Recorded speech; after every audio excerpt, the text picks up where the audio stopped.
The First Purge is the fourth Purge movie, and it is arguably the worst of the bunch.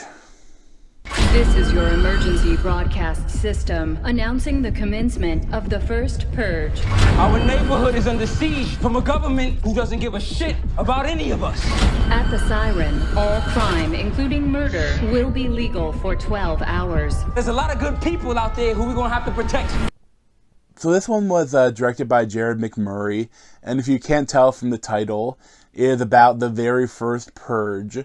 And this one is almost kind of more of an experiment, where they do like a test case in this one, borough of New York, and they just kind of, it's almost all black borough, and that all pretty much poor, and they want to, do the test and let them purge, and see what happens. And when I first heard about this, I thought it was kind of a cool idea, But the biggest thing is when you watch these films, you guys are like, how would they first start this? How would they get people to convince that this would work? And I think that's a cool idea, but they don't know how to do it. They don't do it right, because it's the first movie, and I think the last one, they upped the stakes, and they had they were shipping in mercenaries and people to take care of take care of the poor, to kill them all, and that they're trying to stop the Hillary Clinton actress from becoming the new president and getting rid of the purge. And this one, for some reason, continues that.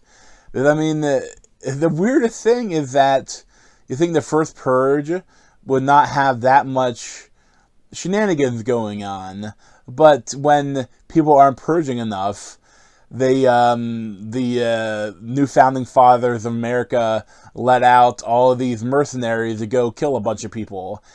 And it just doesn't work, because so much stuff about that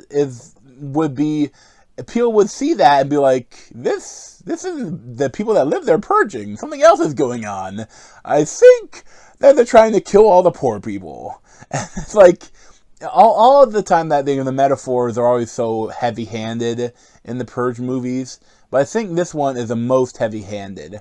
And there's also a lot of mixed metaphors, and a lot of times they don't really think they know what they're doing, and they just try to use really derisive imagery.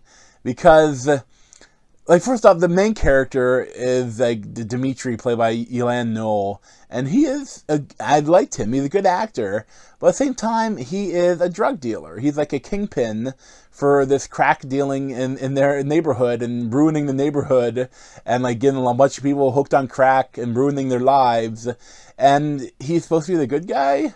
It's also kind of racist, too, when you do that. That you have a guy that's willing to stand up to the government. He has to be, if he's black, he has to be a drug dealer. It's and they have his old girlfriend that is a pacifist too, but it's an odd choice. And then you have the mercenaries that come in. They dress as white nationalists. They dress as Ku Klux Klan members, and they dress as Nazis. And then you have the white nationalists going into a black church and killing people. You have the KKK going around lynching black people. You have the Nazis going around, going room from room, killing every black person and Hispanic person in the building. And it's so heavy-handed that it's stupid. And the thing is that when you do that, it doesn't, for the actual movie, it doesn't work for the story in the movie, and it doesn't really work as the movie for us. Because, in the story in the movie, they're showing all these people, they have lenses in their eyes, and they're trying to get footage of them purging, and they have drones going around that can also have machine guns on them and kill people randomly, but whatever. And but they the whole idea that they're filming it and sending it off to the rest of the world, look, the purge is working. But the whole part of the movie is that these mercenaries, which are obviously not citizens of this area, they're foreigners. So and it's obvious for the people that are trying to be killed by them. And at the end of the movie, a lot of different people survive, and they would all know that these were mercenaries that were shipped in to affect the outcomes of this first purge. So how would the rest of the purge keep coming? Like, would the government be able to hide all these people saying what happened during the first purge? And would all the bodies of these dead foreign mercenaries, like, would no one ask questions about why there all these foreign people came in dressed as Nazis, white nationalists, and KKK members? It's just, like, so random and poorly made. Like, if you're going to do something like that, if you're going to have them affect the outcome of the first purge, and they do a little bit, that they have the intro of the movie is this, like, this Skeletor character, this guy with crackhead with, like, a bunch of scars, and, like, that he's, like, gonna purge, and I kind of like that idea. If you're going to do something like that, why not, like, bring in a bunch of crazy people and kind of let them loose on the city or something like that, instead of having, like, just truckloads of mercenaries come in. And I think the only reason that you do the truckload of mercenaries is that you let this Dimitri character kill them all. And, like, the worst thing a movie like this can do is be boring. And this movie is boring. But it's not even, like, the setup of the film, of course, is, like, extremely boring and long. Like, they have to, it's even, you know, all the Purge movies, they have to set up, you know, who the characters that you're following, and why they'll, for some reason, not be safe during the Purge. So the Purge movies are always kind of slow at the beginning. But this is different because at a certain point, you know, once the Purge starts going, it's supposed to be a lot of fun, you know, watching these people kill each other.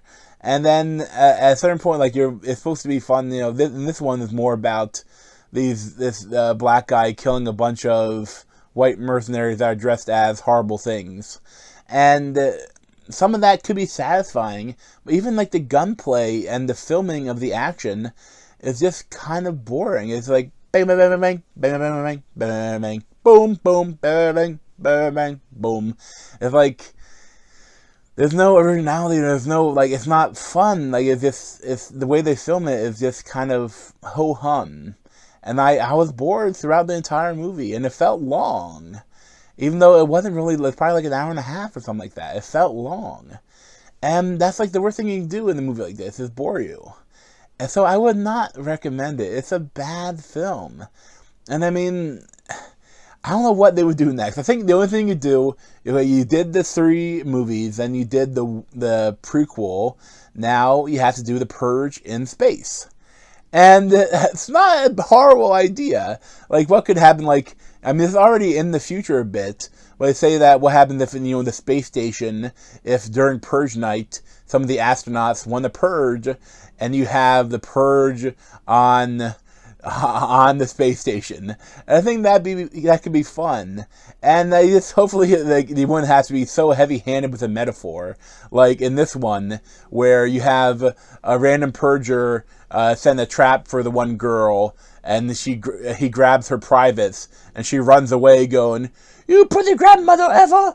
And, like, it's just so heavy-handed, and I would not recommend it. Even if you're a fan of the Purge movies, it's not very good. I'd probably give it like a 3 out of 10. But thanks for watching. Check out the video playlist on my head, or subscribe to me over there. Thanks.